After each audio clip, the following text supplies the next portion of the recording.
Days, Tale from the Loop et Westworld, tout ça au même moment. Si on aurait pu éviter une cristallinité, ça aurait été plus cool. Mais tout ce que je peux te dire, mon Sarbi des Bois, c'est que la SF en série TV vit sa meilleure vie. Comparé aux deux premières citées, qui étaient pour moi des découvertes surprenantes, de qualité quand on aime le genre, Westworld est né pour être grande. Produits qui sont un gage de qualité quand on parle de série HBO, home box office. On est bon. Dès que tu vois une série qui est labellisée HBO et que tu es sérivore, il y a une règle claire et imposée, c'est que tu dois aller voir le bordel proposé le jour de la sortie. Et avec de tels noms à l'écriture et à la production, emmené par le légendaire Anthony Hopkins, juste la devanture avant que tu presses play, c'est du next level à tous les levels de l'attaque. Et cette œuvre sérielle, dès les premiers instants de son générique, tu sais que ça va être du lourd. Mais du lourd qui est appelé à rentrer dans la légende, car celles-ci ont un petit plus qui font les meilleures œuvres. Une énorme fanbase s'est créée en 3 saisons, à en voir toutes les vidéos qui sortent après chaque épisode, mais elle n'échappera pas à la division. Et ça aussi c'est un gage de qualité, car celle-ci, comme Game of Thrones auparavant, est un épique puzzle savamment élaboré pour explorer chaque centimètre de la série. Elle va te solliciter le cervelet et te chauffer les neurones comme aucune autre. Pas impossible comme moi que tu remates certains épisodes, car tu es paumé, un prêtre qui a fait vœu de chasteté paumé dans un quartier de câlin à bas coût de Pattaya. Du questionnement à foison,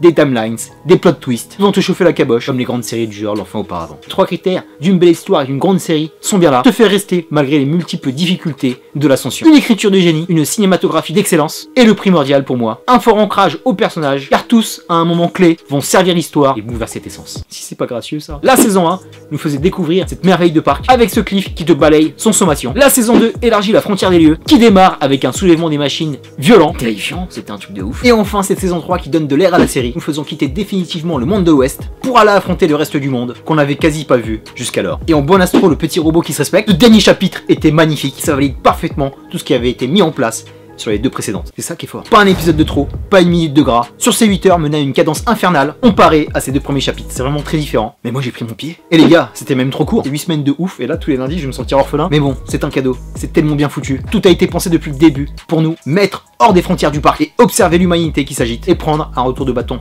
brutal face à ces innovations technologiques.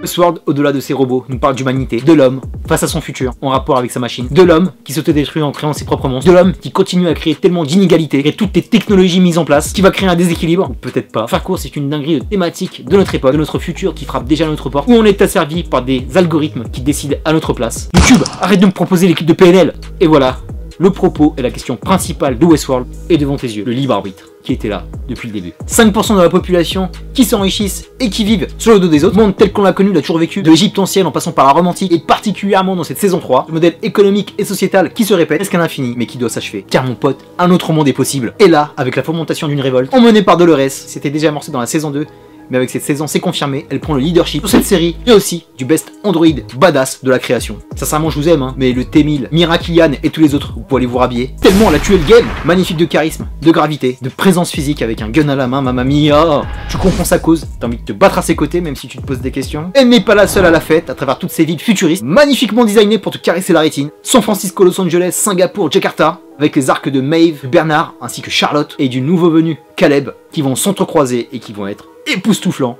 car la Dolores a pensé son plan au centimètre près, malgré l'adversité de la World Company qu'elle a en face. Do you know where you are? I'm in a dream. That's right, Dolores. You're in a dream.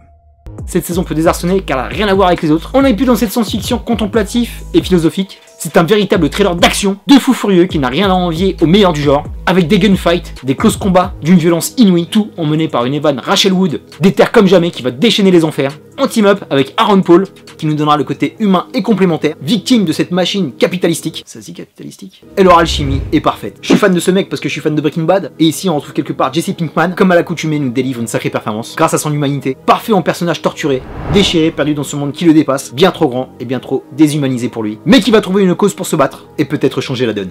Et ça ne va pas être la guerre des machines contre l'homme, c'est beaucoup plus subtil que ça, car certaines d'entre elles sont en désaccord, et ça va nous donner de sacrés mano à mano contre Maeve, contre Charlotte, et également Bernard, toujours pompé par l'excellentissime Jeffrey Wright, qui avec Luke Hemsworth, le frère de l'autre, nous donne un sacré buddy movie. Limite j'aurais voulu un spin-off que sur les deux. Et Maeve, je t'aime. Tandy Newton, laisse-moi être le père de ta fille. Et la surprise du chef, Charlotte Tessa Thompson, qui nous donne peut-être la performance de sa carrière. C'est la meilleure chose que je l'ai vu faire de sa vie, car elle a été bouleversante d'un bout à l'autre de la série, nous donnant 2 voire 3 personnalités différentes.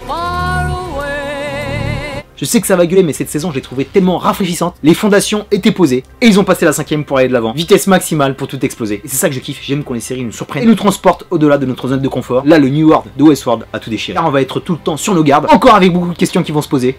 Sur le passé de Caleb, sur Serac, le nouveau Nemesis, sur les motivations de Dolores, Che Guevara humanoïde, qui veut faire la paix entre les peuples, ou Skynet 2.0 qui veut éradiquer l'humanité, ou est-ce que le personnage de Serac a finalement raison? Bref, tu vas pas arrêter de jongler pendant tous ces épisodes, surtout sous la fin, et j'étais vraiment sur le cul qu'ils aillent jusqu'au boutisme, changeant le monde dans l'anarchie, avec cette magnifique reprise de Bowie, Space Oddity qui était vraiment frissonnante, carrément, cette guerre civile qui fait rage à Los Angeles, c'était vraiment canon. Parce que ça va gueuler un petit peu, hein, parce que les puristes là, ils vont dire, on n'est plus dans Westworld là. Mais je m'en ouf. Séquence clin d'œil, j'ai kiffé Warworld. Par contre, je me suis posé la question où c'était. Est-ce que c'était un prolongement de Westworld ou est-ce que c'était dans une autre partie du monde avec cet easter egg de malade mental. C'était Game of Thrones et Michael Crichton. Je pense que tu vas comprendre le message. Et la bémol zone. Et je suis désolé de le dire parce qu'il remonte un peu dans mon estime avec le monde est à toi. Mais Roder, Vincent Cassel, qui a bien été introduit. C'était cool au début, mais qui s'est effiloché d'épisode en épisode. Le mec est devenu ringard, pas du tout à la hauteur de l'événement. Et comme d'habitude, quand il fait le Frenchie dans une production US, le mec s'écrase face aux autres, il se met à surjouer. Et my god, ce final, putain. Il a failli me sortir de la série ce bâtard. Bref mon gars, reste en France, c'est là où t'es le plus à l'aise, fais tes films ici, arrête d'aller pourrir les États-Unis parce que t'es risible mon pote. On a fait le tour sur Westworld et nous allons conclure mon ami. J'ai passé peut-être les meilleures 8 heures de cette année 2020, mais il y a tellement de qualité au niveau des séries en ce moment. On est gâté pendant ce confinement. Westworld était à la hauteur. Pour moi, avec ces 3 saisons, elle est au rang des séries légendaires, mais il faut qu'elle le reste parce que c'est tellement bien, j'ai pas envie qu'il nous fasse une Game of Thrones et qui confirme sur la 4ème saison et peut-être une 5ème, mais je vois pas plus. Il faut savoir s'arrêter. Car comme d'habitude, la fin reste ouverte. Le nouveau monde est arrivé. Qu'est-ce qui va se passer? Elle a scène post-générique. Qu'est-ce qui s'est passé, bordel? Donnez-moi les réponses. Bref, c'était bon, c'était bien. C'est la best série en cours de la saison, la meilleure prod, les meilleurs dans tout. Terminus pour Westworld. Je te dis à très bientôt pour de prochaines vidéos. D'ici là, porte-toi bien. Merci pour tes likes, tes partages, tes commentaires. Que tu as vu cette saison 3, qu'est-ce que tu en as pensé? Qu'est-ce que tu penses aussi de cette série dans sa globalité? Bref, dis-moi tout dans un commentaire humain et non robotique. Je trouve magnifique. Peace and love.